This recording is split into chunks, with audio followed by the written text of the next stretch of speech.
Welcome, Holmes.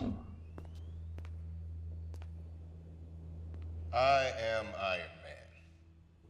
You think you're the only superhero in the world? Mr. Stark, you've become part of a bigger universe. You just don't know it yet. Who the hell are you?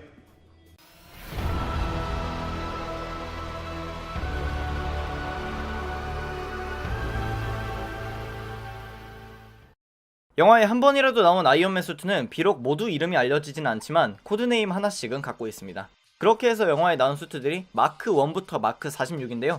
오늘은 토니 스타크가 직접적으로 혹은 간접적으로도 이용하지 않은 수트들을 소개해드리려고 합니다.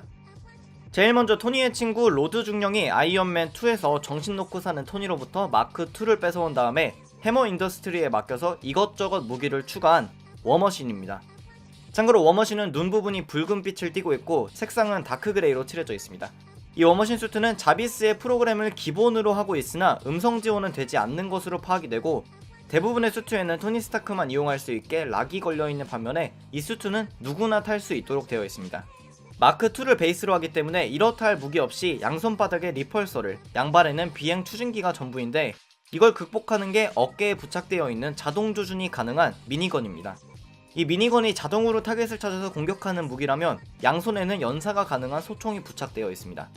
아마 마크2의 리펄서 발사 속도가 느리기 때문에 그것을 대체할 무기로 미니건과 소총을 내장한 것 같은데, 실제 전투에서도 기본 아이언맨 수트보다 사방팔방을 공격하기에는 아주 적합한 수트입니다. 그 이외에 중요한 무기라면 바로 이호난 마누라가 있습니다. 이건 해머가 로드 중령에게 직접 설명을 했던 무기이기도 한데, 작은 미사일이지만 벙커 아래의 벙커까지 터뜨릴 수 있는 위력이 있다고 해서 장착하기로 했지만, 이반 방코의 해머 드론과 싸울 때 발사해보니까 그냥 볼펜이 날아간 정도였습니다. 이 워머신은 아이언맨2의 모든 전투가 끝난 뒤에 토니가 회수해가고 해머가 장착해놓은 무기를 모두 제거한 뒤에 전시를 해놓는데, 이를 대체할 수트로 워머신 마크2를 제작을 해서 로드 중령에게 줍니다. 물론 이 부분은 영화에 나오지 않은 부분이고 워머신 마크2는 직접적으로 영화에 출연을 하지 않습니다. 다음은 아이언맨 3에 출연한 아이언 패트리어트입니다. 이 아이언 패트리어트는 워머신 마크2의 성조기 버전인데요. 아이언맨 3에서 대통령을 직접적으로 호위하는 역할을 맡았기 때문에 수트 자체에 미국의 수호자라는 의미를 주기 위해서 도색을 한 것으로 보입니다.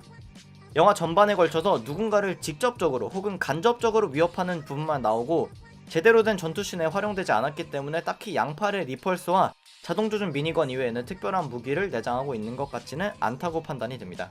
알드리치 킬리언은 이 수트를 이용해서 미국 대통령을 납치하기 때문에 이 수트 역시 로드 중령으로 사용자 락이 걸려있지 않은 누구나 탈 수 있는 수트로 볼 수 있습니다. 그 다음은 시간 순서에 따라서 어벤져스 에이지 오브 울트론에 나온 워머신 마크2입니다. 이때 워머신 마크2는 단순히 색상만 원래대로 돌아온 게 아니라 개조를 한 걸 알 수가 있는데, 외형을 봐서는 무기가 추가됐다기보다는 마크 41부터 적용된 전신 파츠 분리형으로 개조된 것을 알 수가 있습니다. 그 다음은 11워에 나온 비운의 수트 워머신 마크 3입니다. 기존의 첫 번째 워머신과 같은 어깨의 미니건 이외에도 상반신의 이곳저곳에 각종 중화기가 무장되어 있기 때문에 영화에 출연한 모든 수트 중에서 가장 많은 무기를 내장하고 있다고 봐도 될 것 같습니다. 거대화된 앤트맨이 비행기를 휘두르자 워머신에게 닿기도 전에 완전히 조각내버리는 명장면이 탄생하기도 합니다. 또한 캡틴과 싸울 때 사용한 진압용 전기 막대기도 수트 안에 내장되어 있고, 중화기뿐만이 아니라 음파로 공격하는 무기로 내장하고 있기 때문에 토니 스타크의 아이언맨에 내장되어 있지 않은 무기들만 골라서 내장했다고 보셔도 될 것 같습니다. 11화에서는 비전의 실수 때문에 추락해서 하반신 마비가 되기는 하지만, 생각해보면 그 정도 고도에서 떨어졌는데 죽지 않은 것만으로도 엄청난 사실이라고 생각합니다. 이 부분은 조금 논란이 생길 수 있는 부분이기도 한데, 워머신 마크2 이후부터는 파츠별로 날 수 있기 때문에 아크 리액터가 파손되더라도 어느 정도의 비행은 가능했어야 될 텐데, 아크 리액터가 파손되자마자 수트 전체의 에너지가 나간 것처럼 표현됐다는 점이 설정에 오류라고 생각됩니다. 그 다음에 아이언맨 1편에서 오베디아가 아이언맨 마크 1을 기반으로 제작한 아이언 몽거입니다. 영화에서는 이름이 딱히 공개되진 않지만 이름은 그렇게 알려져 있고, 아이언맨 수트처럼 사용자와의 일체형이 아니라 내부에서 직접 조작을 해야 되는 모델이기 때문에 첨단 기술이 들어간 수준은 아니라고 판단되지만, 기본적으로 떡대가 있기 때문에 물리적인 공격의 파괴력은 상당합니다. 양팔의 머신건과 어깨에서 발사되는 미사일도 장착되어 있고, 날 수도 있지만 본체가 워낙 무거워서 이륙하는 데 소요되는 시간이 길고, 높은 고도에서 얼어버리는 문제도 해결되지 않은 수트입니다. 전반적으로 무식한 수트지만 당시 배터리가 얼마 없던 마크3에게는 충분히 고전할 만한 상대였습니다. 그 다음에 아이언맨 2편에서 이반 방코가 해머드론을 개조해서 수트화한 위플래시입니다. 여러모로 아이언먼고보다는 훨씬 진보된 수트인 건 맞는데 양팔에 줄넘기 같은 전기줄 이외에는 이렇다 할 공격이 없다는 게 아쉬운 점입니다. 하지만 휘두르는 것만으로도 워머신의 무기를 잘라버리고 마크6와 워머신의 모든 중화기와 물리적 공격을 맞고도 잘 견뎌냈기 때문에 내구성은 뛰어난 수트라고 할 수 있습니다.